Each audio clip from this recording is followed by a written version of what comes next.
You ready? We present, baby. I adore her, and she is singing. Is there anything she can't do? It has been a minute. Thank you so much for making time today to speak to me. You're doing a secret project. Well, it's not even secret because Pedro Pascal has told everybody. The Russo brothers have kind of said. But what I don't understand is how you do an Avengers movie in London and no fans have managed to get behind the scenes pictures. Oh man, we have a great security team. Look at the seriousness. Yeah, we do. Oh my God. How are you? I'm good, thank you. How are you? I'm very well. You look really well. Thank you. You said on Instagram a little while ago, this is my soft girl era. Your face is like, did I say that? Yeah, I did. Are you still in that era? I'm transitioning into super cool era. I'm always redefining myself. South London Film Festival. I was talking to Kiri, the festival director, and he says, you know, she submitted her work before, and you know, there's no like she's a big star. And I was like, she's Letitia Wright. He was like, I know, but she's so humble, and you're on the lineup amongst loads of brand new talent. How does that feel? It feels good. This, you know, myself. 316 and represents my collaborative team that helped me make this film. We felt like South London Film Festival was the place to start. Just for the history of their support for my films at 316. Things I Never Told My Father was one of my first films that I wrote and produced, and that was accepted here. So I just felt like following that line of a great team that supports me really was important. But yeah, just having this moment, I haven't taken it in properly, but tomorrow I think it's going to sink in a little bit more. I'm always here watching other people's projects and movies and supporting. Yeah. So to have my opportunity to show my work. For you, this was very personal. Tell me what this journey's been like for you and getting those actors as well. Yeah, Kenya Sandy, Lamar Waves, new fresh talent that I've never acted before. I'm introducing in this film. Yeah, it's a personal journey. It was just a moment that I felt, my heart was breaking basically for my friend Naya, who lost her brother Junior. And I know this kid, right? No one's perfect, but he's someone's son. And he was stabbed, and just the process of that really just left me a little bit confused. Because when you see things from far away, you kind of move on. You're like, I see it. And you move on, but when it's right in front of you and it's so close, you can't turn away.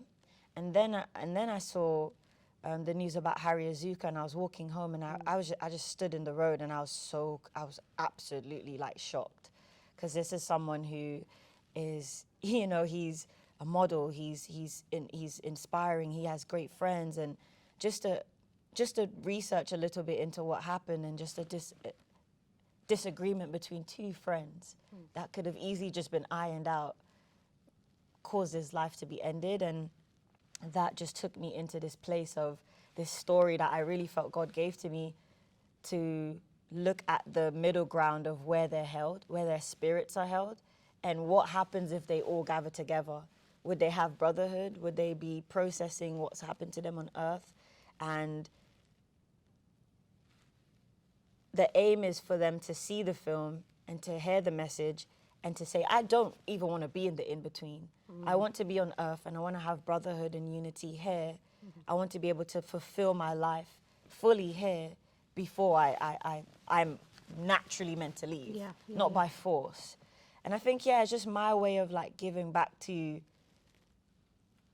what I was feeling and channeling what I was feeling, and hopefully that resonates. I think it will. I think it's really important. Yesterday I was having DM conversations with actors, and they were saying, everything that's going on in the world right now, we want to speak, but we're so afraid. And they were like, I'm so scared because my publicist says this one says this. And even for me as a presenter, freelancer, journalist, you put something up and then it can be taken in so many different ways. You're doing this in the best way possible. I'm just sitting here with you, and I've just realised you care about something and you're doing it in your art, a place that you can control how that narrative gets presented. Is that a conscious decision you've made? Because I know in the past you've always been that person that speaks up for things that have to be spoken about. Yeah, I guess it's a natural thing to me, because as an actress, my vessel is this, right? What you see, my body, my voice, everything. So when I care about something, I put it into my art. I put it I put it in that, I connect with art and I allow myself to be a vessel for it. I felt it was the only natural thing to use what I was feeling to write a story first. Started as a treatment, then it went to a script, then it went to directing it and making it a reality. Yeah, that's my way of speaking about it. It may, excuse me, it may not be as clear to other people as I would want it to be. The intentions might be misunderstood, but I know the root of my intention, and I know what I'm trying to do with it. But yes, it's important for me to use my art to speak about things that I care about, and this is the first time I'm doing that. There is a risk involved because, again, someone's going to watch it and take something absolutely different to what I intended, but art is subjective. But exactly, and I think if you start a conversation, bravo. That is what you're supposed to do, and the fact that you are doing it willingly without saying, hey, I'm just here enjoying my life, but actually saying, I care about society and what's going on in the world, and I'm going to use the power that I have in my way, and you do it in such a beautiful way. You have this aura, I don't know what it is, I feel like we're best friends. You have this energy exchange. Anytime I meet you, I feel lighter, but I also feel more kind of in touch with myself. And I feel like you've done the work, you're doing the work, you must be, because to be like this with the schedule and the life that you're living would be like crazy normally. But how's she doing it? Are you doing that work? Is it just having these beautiful people around you? Your team doesn't change, by the way, which I love.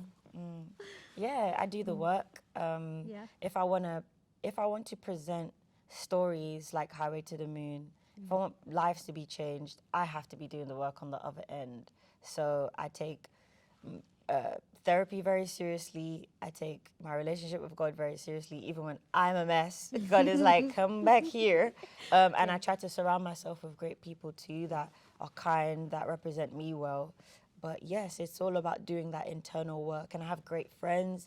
I don't always get it right, but I always aim to redefine myself to get it right. My Enneagram number is like a number 3. My personality number is a number 3. Overachiever, but in every way. So I try to conduct myself in the way that I want to be seen and grow always. I'm always growing. It's interesting. I was at the Sinners premiere. Congratulations. I know that's your London? family. Yes, and I saw you yeah. and I was like, oh, it's Letitia. And we were doing interviews and I was like, no, she's sliding. You were sliding through. Yeah. But do you know what I loved about the moment?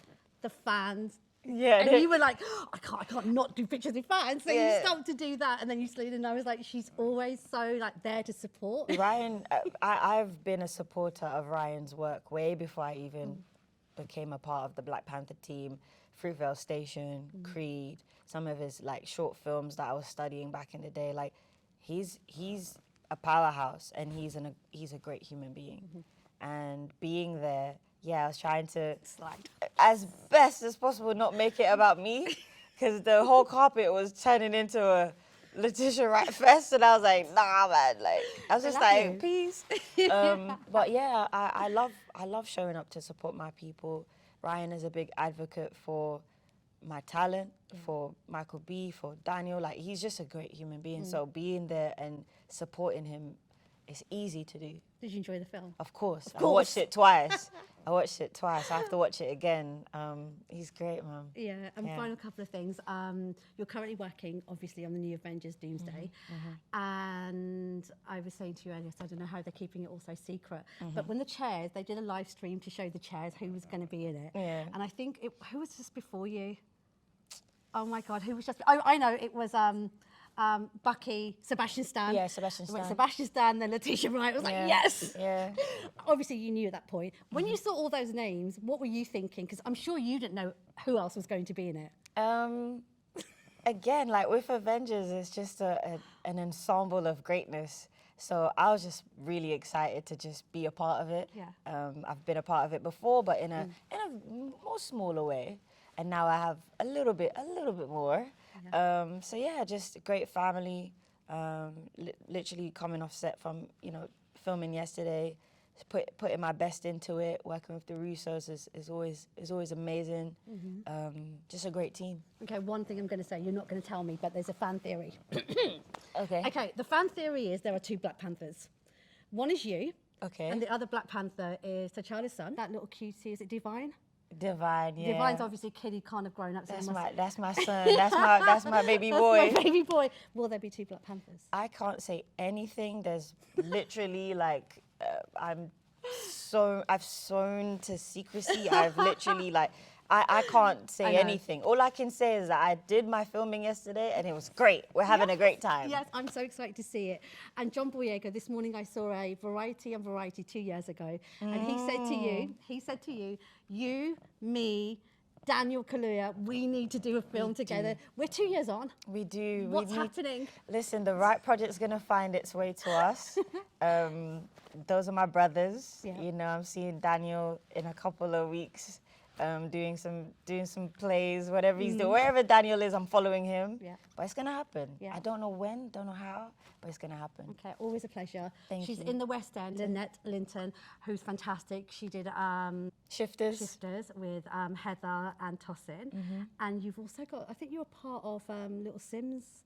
Yeah, Meltdown as Meltdown, well. Can you yeah. let people know where they can see you this Yeah, Little Sims is doing a talk with myself, Tossin Cole, Fadi. We're just coming together just to support that panel and share our journey. Anything for Sims, so it's free, it's dope. She's really giving back to the community. So yeah, calm down. And theatre, you're going back to where you started. Yes, theatre at the Bush, and then next year at the National.